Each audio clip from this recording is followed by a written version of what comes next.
You're listening to the Retro Mo Podcast.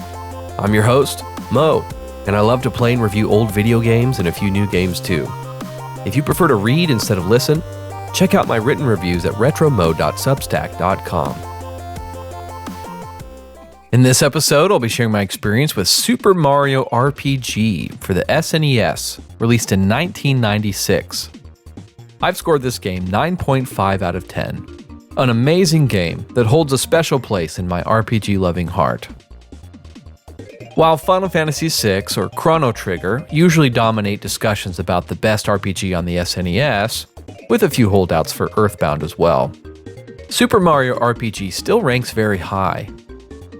It was such an unlikely partnership between Square and Nintendo, whose relationship had begun to sour ever since Final Fantasy VII shifted its development to the PlayStation.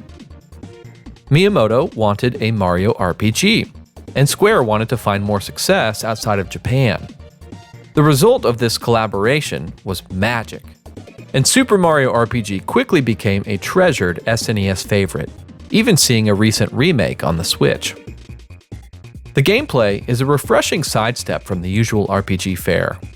Random encounters are replaced with avoidable enemies, most of the time anyway, and the timed hits and blocks add a whole new element to RPG battling. The various Mario-themed environments are well designed and fun to explore, though I will say the platforming isn't particularly refined. The RPG strategy is solid, and we're introduced to several memorable new characters, enemies, and bosses. It's just a joy to experience our favorite Mario characters in this more immersive RPG genre. The first-rate pixel art is what you'd expect from a Nintendo and Square collaboration.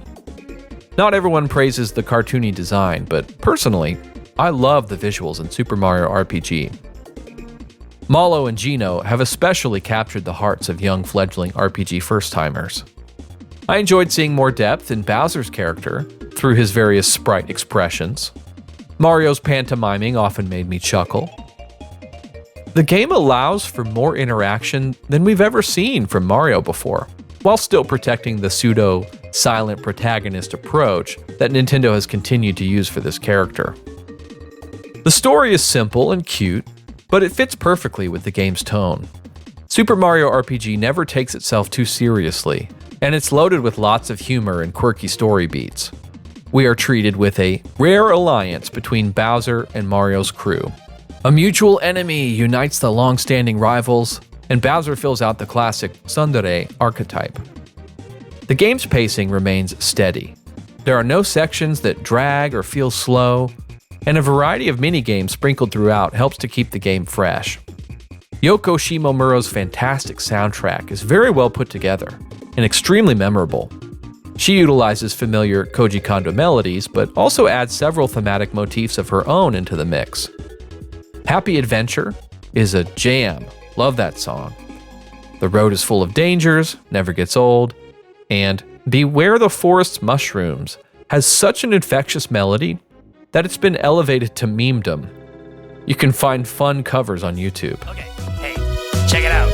Super Mario RPG, it is the only one just for me. When I play the game, I get lost in a phase. Then I find out I'm stuck in Geno's maze. Give me frog coins. Give me Mario. Give me frog coins. Give me Mallow. Give me Sia. Give me Geno. Give me cookies. My name is Exo, I'm the rapper's angel. Trevor Blade with the axe and rangers. Watch your lame as like Mario with his party go running with these stardust Joes. We Star Road, I don't think so. I don't blink slow, cause every time I try to rhyme, I'm hitting my right eye more than 9 to 99. But he's been aboard him at a lack of interest. Little cats call us mad and in distress. Italian guy got a price to tie the blast. The soundtrack also boasts a great map music piece, one of my favorite versions of the Underground theme, and other great tracks like Nimbus Land, Merry Merry Bells, and Barrel Volcano. The cherry on top is the generous deposit of Easter eggs.